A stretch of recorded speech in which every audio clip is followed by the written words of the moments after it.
Yo, what's going on, guys? Welcome back to the channel. So today is going to be a discussion video on how to improve Master Duel. It's kind of giving Konami some feedback, but the main point of this video is that about 40% of the players have left this game. We're using Steam charts as a source of reference for the current player base. So there's a lot of things in Yu-Gi-Oh that will make players not come back. And I first off do want to mention, when there's any new game, it doesn't matter what genre it is, whether it's a card game, a new like first-person shooter, battle royale, whatever the case may be, there's going to be a lot of people in the very beginning that check it out. But the thing that I want to mention that's a little bit different with Yu-Gi-Oh versus, let's say, any other battle royale or any other like game in general, is that you can come back into the game and experience the new content. However, with something like Yu-Gi-Oh, it's going to be very, very difficult to potentially do. Wow, look how fast that game ended. But the thing with Yu-Gi-Oh is that if you want to experience the new cards, right? Like, let's say they come out with a new Yu-Gi-Oh set. The problem is the player returning to the game is not going to be able to experience the new content, with the exception of, I guess, your opponent using those new OP super powerful cards against you, and you feeling like, what the heck is this? The only way that you're going to be able to experience new content is either if you grind it out to earn the gems, then you RNG to get them, or you can craft them. Now, as far as the Yu-Gi-Oh Master Duel game goes, I totally get.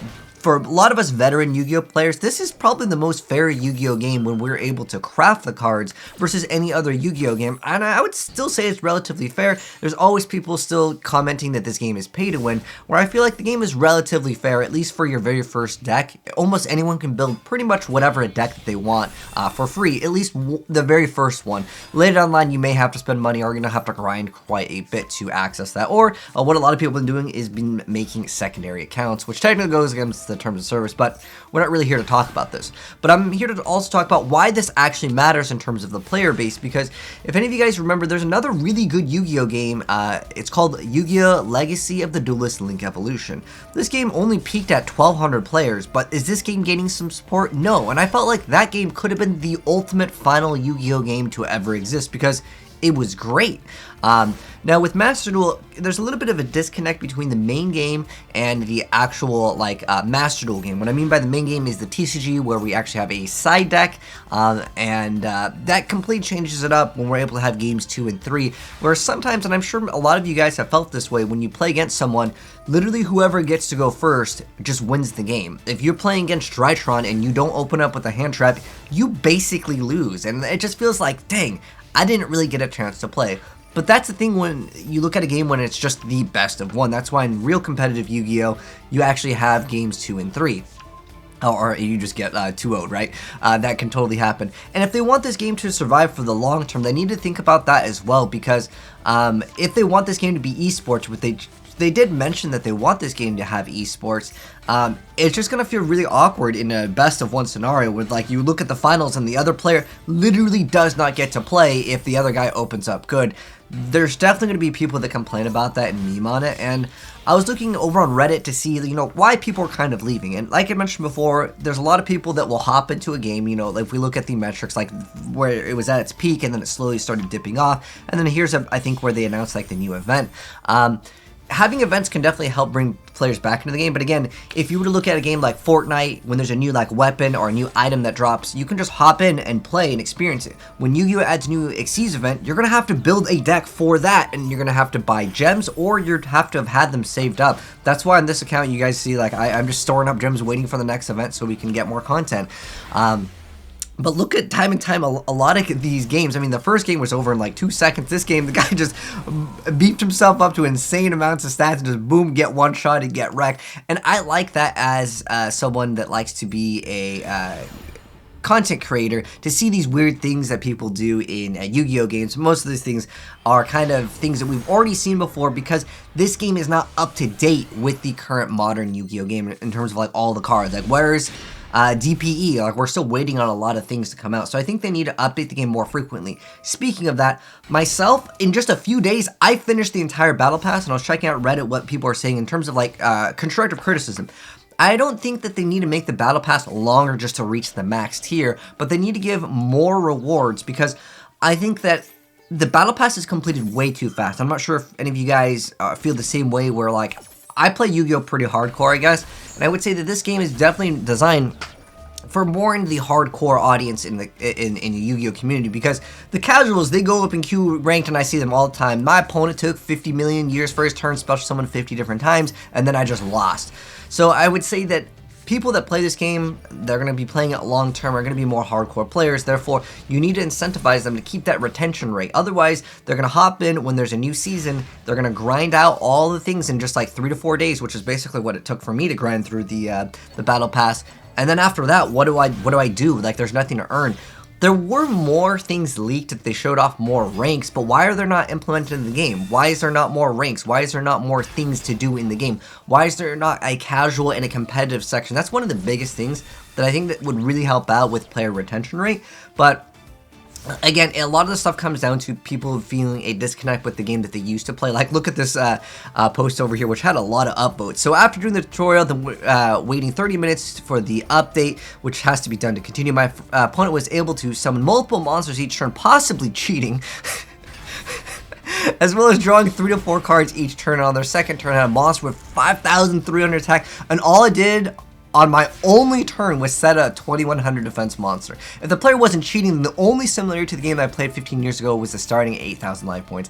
And again, there's a huge disconnect with the casual and competitive scene in Yu-Gi-Oh! If you play a casual deck, you don't really expect to go anywhere other than for a, you know, content creator to upload, like, I did Blue Eyes to Platinum, and it's a hard grind to do some of these, like, obscure deck challenges. Like, right now we're doing a Headless Exodia deck, and is it the best deck? No, but is it fun, and is it funny? Yes. And that's the point of doing these weird decks, where I think some people see content creators play these really weird decks, and let's say out of like 50 games, the content creator is only able to get like 1 win. He uploads that 1 win, and the other people are like, oh dude, this deck OP, I'm gonna try it out. Because we're basically taking the highlights, and I get it, and it happens with a lot of different games, not just Yu-Gi-Oh, where we use some of these weird things, and like we play hundreds and hundreds of games just to get that one gameplay for you guys, and then they expect to win every single game with it as well, and I get it too. But what's even crazier with this is, like, when people are mentioning the whole special summon mechanic, this says a lot about today's state of the game, where this guy has special summon a monster, and he's special summoned so many monsters, 121. Normal summon monster, he's only normal summoned 1 time, and look at the duel in ranked over here. That just, again, shows you the differences between, like, you know, again, older Yu-Gi-Oh and modern Yu-Gi-Oh, and especially with, there's so many memes that are around the subject. Here's a picture of me waiting for my opponent's turn to end. And since this game is completely different, as in, like, we have different rulings on certain cards, we obviously have a different ban list, we have different events, I was curious to know why they can't make different modes for this game that people would want to see. Let's say we make a format where there's no monsters, or a format where you cannot play spell cards, or weird things to kind of make it so that the game feels completely refreshing. I know we have the Xyz event right now, but, I mean, people are making number 86 and the opponent still cannot Yu-Gi-Oh, right? But I think maybe a cool idea would be, like, you can only special summon 1 time per turn. Or again, certain different modifiers to events, which would still have rewards and incentivize people that don't want to deal with people playing like 20, 30 cards per turn. Or maybe you can only play a set amount of cards per turn. Maybe they have a format where it's 3 cards per turn, as in you only get to play 3 cards. I'm just thinking of ideas to make the game more interesting. And what's even funnier is, in the game, this is officially right now, if you go to Steam and you check under the games category, people are now putting this game under psychological horror because the amount of times people are complaining about, like, my opponent summons all of these things in 1 turn. Like, this is real. This is on the official Steam page. It's hilarious what the Yu-Gi-Oh community has done. Speaking of that, this was like a really good written thing over here by another player that posted this over on Reddit recently. And it's about 10 things that they should do, aside from fixing bugs, yes, exploits and hacks. I'm not going to talk too much about that. Obviously, Konami doesn't want people to hack and cheat in the game, but there are people apparently that are able to actually read face-down cards, or what they're doing is they're quitting before the game lets the person that decides who's going first and second going through. But I'm mentioning some of these, and in fact, like, I even wanted to make this video before even seeing this, but I absolutely agree with making a longer, more rewarding battle pass. I agree with that one. This one, they already technically have them coded in the game, so this could be something that could be easily added in the future. The daily missions, I don't really care too much about it, to be honest. I'm not really even reading them, but the thing is that for the casual audience, they want to go in, log in, and do their dailies, especially since this is a mobile game. We need that player retention rate. rate, because when they look at how much are they going to be supporting this game with content, they need to look at retention rate of players. And if you've lost 40% of your players relatively soon, that's not such a good, look. You want to keep those players playing the game. And again, like I mentioned before, it's different than Fortnite or a game where people can come back to a couple months later and just play the game, because Yu-Gi-Oh! You have to earn your cards. I've already mentioned that they need an unranked. The replay system is a lot less good than Yu-Gi-Oh! Pro. And the thing is that I prefer Yu-Gi-Oh! Pro over any other Yu-Gi-Oh! Application for the most part. Omega looks pretty good as well, and Dueling Book is great, but these card games are all unofficial, but they have better replay systems for the most part, and I think that that would be much better. And only 10 replays? Why? Why not just save it to your hard drive? Like, I understand that they want people to be able to share it, but at least let me save the replays to my own hard drive, and then maybe 10 of them can be public. I get that idea of not having infinite public from the screen. The tradable legacy shop, I get why they don't want to. This I think is a terrible thing, but I was talking about this on my stream because someone was talking about this. They're like, why can't you communicate? Because I stream a lot of different games, and sometimes players, they'll see me play this game, maybe they followed me for Fortnite or Overwatch, and they come in, how come you cannot communicate with your opponent? I think it'd be super toxic. Could you guys imagine if they had voice communication in this game? It would just be a trash talk city. I think I understand why, and I understand also why they don't do like a great move or good job, GG's, like a little menu you can select from.